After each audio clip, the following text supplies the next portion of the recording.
Today, third grade, we are on our second part of lesson 3 in our science book. We're going to start on page 52, but before we begin, let's look at our notes and let's match these adaptations with the animal. So on page 7 of your notes for chapter 2, which one has webbed feet to swim? That would be the duck here, right? It's got those webbed feet that help it swim.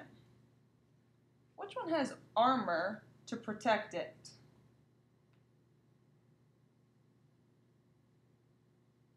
That would be this turtle, right? Turtles are slow, so they can't run away from predators, but they do have that shell, that armor to help protect them. Camouflage to hide. That would be this bug right here. A lot of bugs, if you notice, they're like brown, green, and that help blends them in with the trees and the grass that they're around in their ecosystem. And then finally, poison to avoid predators. That would be this tree frog. This tree frog, think of like when you go to the zoo, the really bright colored frogs. Those are tree frogs, and they're poisonous to their predators so that predators know not to eat them.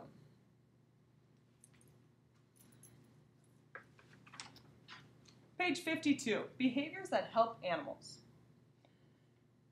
Behaviors are things that animals do. Animals are born being able to do some things. These behaviors are inherited. Your ability to do many things, you inherit your ability to do many things such as walk and talk. Now you have to learn how to walk and talk, but you would learn how to walk and talk. We inherit those behaviors. You do not inherit your ability to read and write. You need to learn these behaviors. You do inherit your ability to learn these behaviors, though. Okay? So, we inherit the ability to walk, talk, and learn. If you didn't have parents around you, if you would still learn how to walk, you would still learn how to talk, you could still learn things about around you. But we don't just, you have to practice reading and writing. Right? You don't just all of a sudden start reading. You have to practice it. You have to practice it. So that's not an inherited behavior. Behaviors that animals are born knowing are called inherited. Right? Those are inherited. Things that you are born knowing how to do already. An instinct is a behavior an animal is born able to do. One instinct is an animal's response to hunger. Baby birds, for example, open their mouths when they sense a parent with food is near. Right here, that's inherited. Inherited. Birds are born knowing how to just open their mouth when they're hungry. Some animals have an instinct to move or migrate when the seasons change. Some butterflies migrate thousands of miles to warmer weather to survive the winter. So a butterfly's instinct to fly south in the winter is called migration. Right? That's when they move to the south.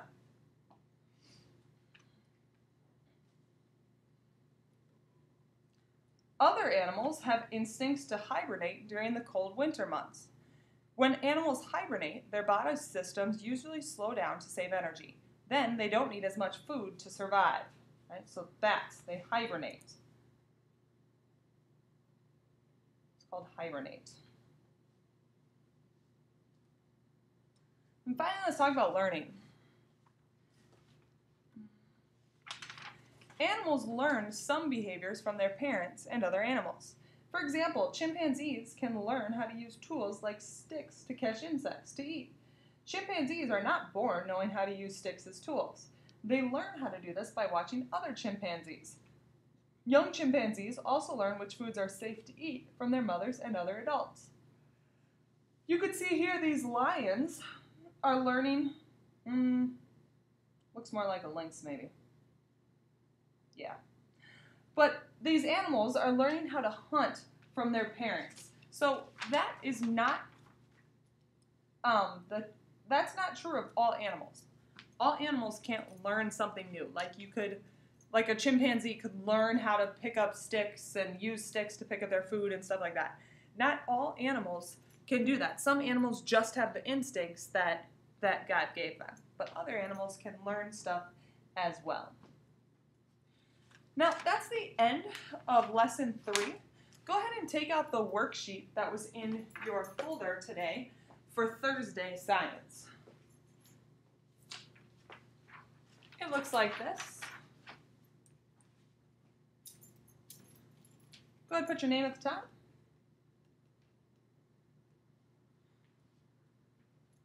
Top says match each definition with the correct word. Write the letter on the line next to each description. So, 1, a trait that helps animals meet their needs. Is that inherited, an adaptation, a migrate, or a hibernate? A trait that helps them meet their needs. Well, that's an adaptation, right? That was the focus of our lesson. 2, what's it called when a trait is passed on from parents to their young? Is that inherited, migrate, or hibernate?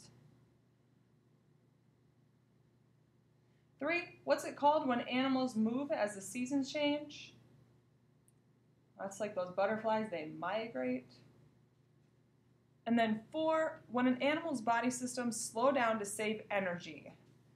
What is that? Is that inherited or is that hibernate? When you're done with the matching up the top, let's go down to the true and false. Remember, you got to do number 2 and number 4 also. Don't just leave those blank. We're writing true or false. A bird's bill is an adaptation that helps it meet its need for food. Do birds use their bills to get food? Yes. T for true. When a harmless animal looks like a poisonous one, it's called camouflage. Now careful here, this one's actually false. That's called mimicry. When an animal blends into its surroundings, that's camouflage. But if a harmless animal looks like a poisonous one, that's mimic, right? They're copying them. 7, an adaptation that allows an animal to blend with its environment is mimicry. Oh, now hold up a sec. It's not mimicry. That's camouflage.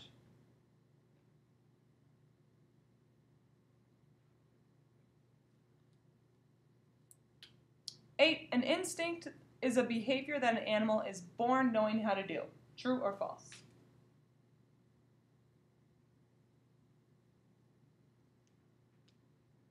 Number 9, use complete sentences to answer question 9. Describe 2 ways that migrating helps animals survive.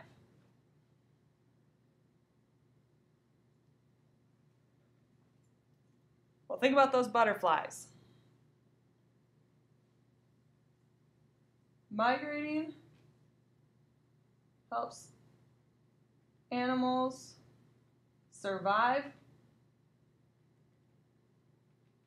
during cold winters, and it helps them find food,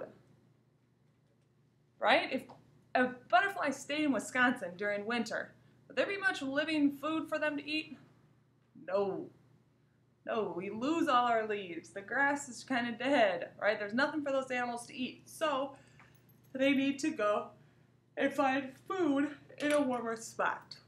All right?